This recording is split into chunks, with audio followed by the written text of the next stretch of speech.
How would you play this G minor rock cliche lick? Really guys, pause the video, think about it, try to find it. And there's a 99% chance you'll play it like this. Greg Howe on the other hand, he plays it like this. And I know, because I'm just the ultimate Greg Howe fanboy. You could ask, why does that even matter to me where I played? Well, listen my friend, you don't need always new licks. You need to be able to find your favorite licks in new positions so you can connect them to new things. And here's a good example of that.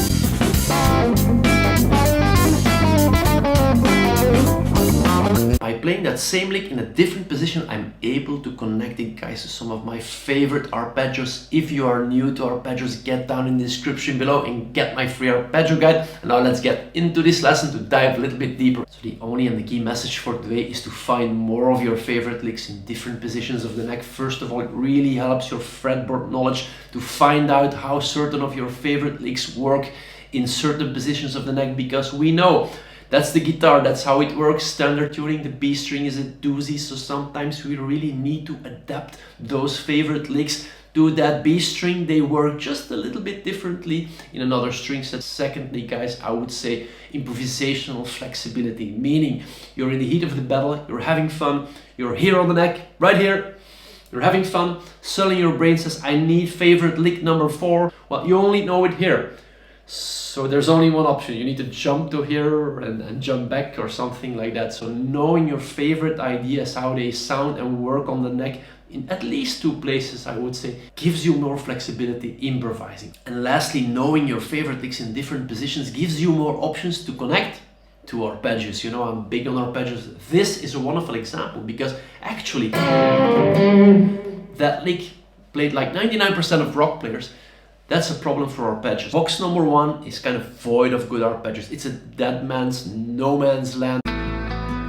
There's no good arpeggios. But if we just move it up, box number 2 is just a treasure trove of really cool arpeggios. We can go like, there's the minor 7, there's the minor 6, there's the 4 dominant. There's even the 5 minor. It's full of good arpeggios, guys, and you can now connect it like that example that I teased out in the intro.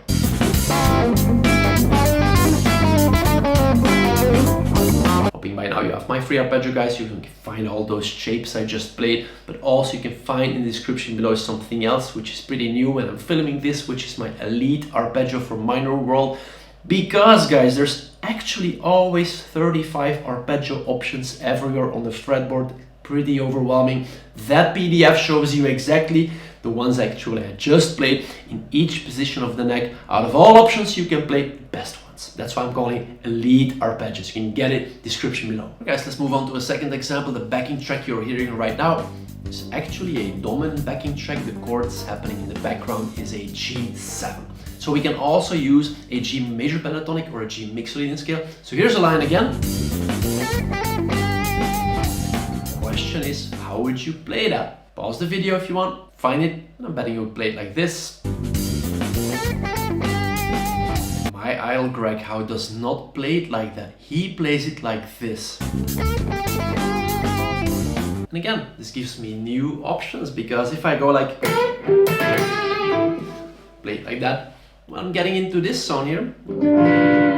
This one too. And then I know like, and even use the major blues pentatonic scale to kind of connect my first idea with the second. For example, this idea. This week, just make a top 3 or a top 5 of your favorite licks, and at least try to play these licks in 1 different position on the neck. Secondly, investigate, right? Oh, now I'm here and it works like this. I now can connect this to something else I know, maybe an arpeggio, maybe another lick. But you'll be surprised how many new ideas, how much new inspiration that I'm going to give you. As always, downloads are in my Patreon community. You can join that close community. Description below, thanking my patrons as well. And if you're a little bit intrigued about what I was talking about, box number 1, no arpeggios, box number 2, boom, so many arpeggios, you can watch this video where I'm talking about what you can do and I'm explaining all those wonderful arpeggios. See you guys.